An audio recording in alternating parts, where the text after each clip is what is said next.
Hello friend, welcome back to my YouTube channel. आज हम लोग इस वीडियो में कक्षा 12वीं हिंदी दिगंत भाग 2 के अध्याय 4 जिसका नाम है अर्धनारीश्वर, जो कि एक निबंध है। और इसके निबंध के निबंधकार कौन है? तो रामधारी सिंह दिनकर। तो आज हम इस वीडियो में अध्याय 4 के ऑल ऑब्जेक्टिव क्वेश्चन को कवर करने वाले हैं। तो आप लोग से आग्रह है कि प्लीज वीडियो को शुरू से लेकर अंत तक देखिएगा, ताकि देखने के बाद आपको इस चैप्टर यानी कि अध्याय 4 अर्धनारीश्वर में एक भी ऑब्जेक्टिव क्वेश्चन से कोई डाउट नहीं रहेगा, अगर आप ये वीडियो पूरा देखते हैं तो। आइए चलिए शुरू करते हैं। पहला सवाल है हमारा, दिनकर जी को निम्न में से कौन सा पुरस्कार दिया गया था? तो दिनकर जी को कौन सा पुरस्कार दिया गया था? तो दिनकर जी को पद्म भूषण पुरस्कार दिया गया था, ऑप्शन नंबर बी।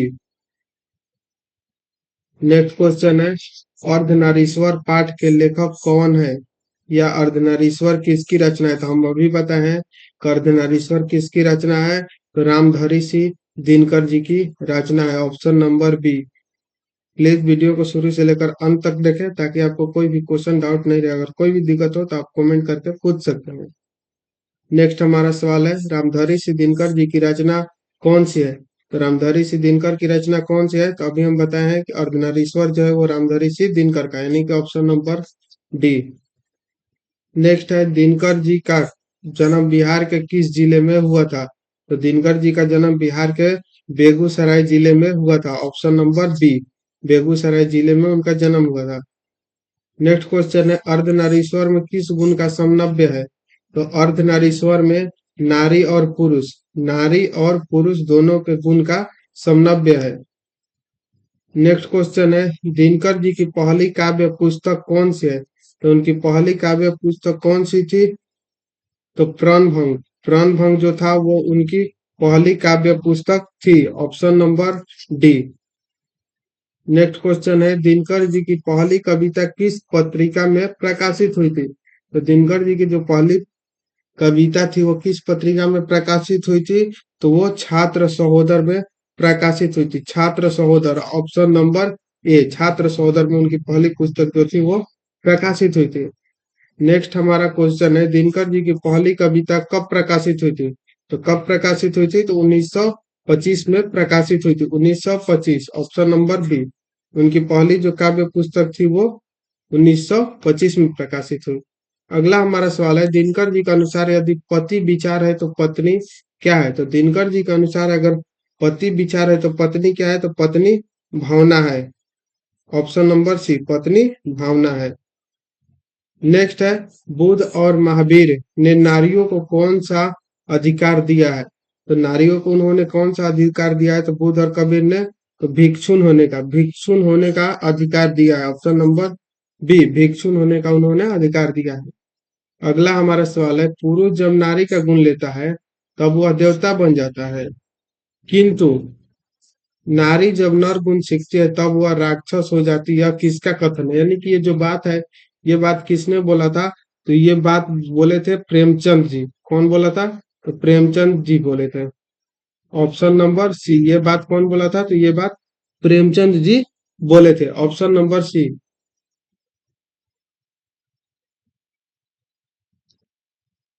हमारा अगला सवाल है, अर्धनारीश्वर का किस विद्या से संबंध है? तो अर्धनारीश्वर जो है कौन सी विद्या है? तो वो निबंध है, हम आपको शुरू में ही बताए थे, option number A.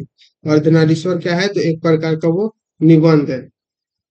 Next question है, किसने अपने जीवन के अंतिम दिनों में नारीत्व की साधना की थी?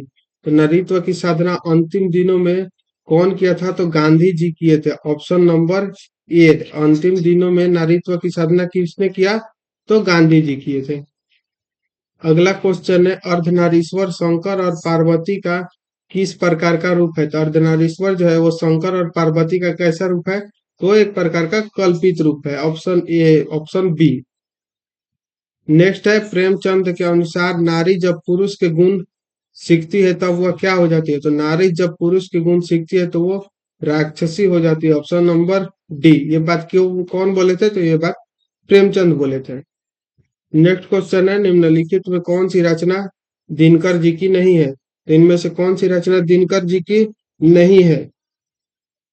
तो option number C, option number C जो है वो जूठन, जूठन जो है वो दिनकर जी का लिखा हुआ नहीं है। आप बताइएगा कमेंट करके कि जूठन किसका लिखा हुआ है। निम्नलिखित में कौन सी रचना दिनकर जी की है?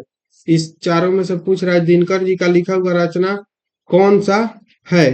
तो दिनकर जी का लिखा हुआ रचना कौन सा है आप बता सकते हैं? तो परशुराम की प्रतीक्षा, परशुराम की प्रतीक्षा जो है वो दिनकर जी का लिखा हुआ, ऑप्शन नंबर बी।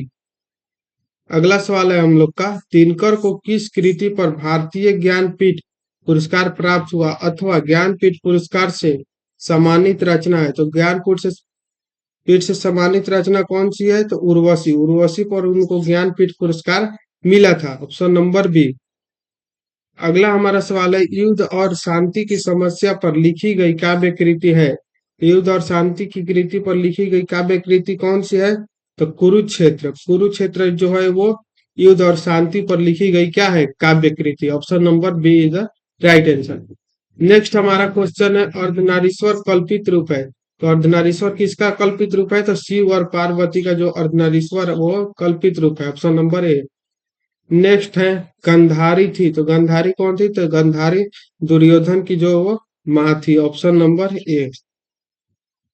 अगला सवाल है, प्रेमचंद थे, तो प्रेमचंद क्या थे? तो प्रेमचंद जो थे वो कथाकार थे, ऑप्शन नंबर बी, प्रेमचंद कथाकार थे। नेक्स्ट है, दिनकर का जन्म कब हुआ था? तो दिनकर जी का जन्म कब हुआ था? 23 सितंबर 1908 में हुआ था। कब? 23 सितंबर 1908, ऑप्शन नंबर ए।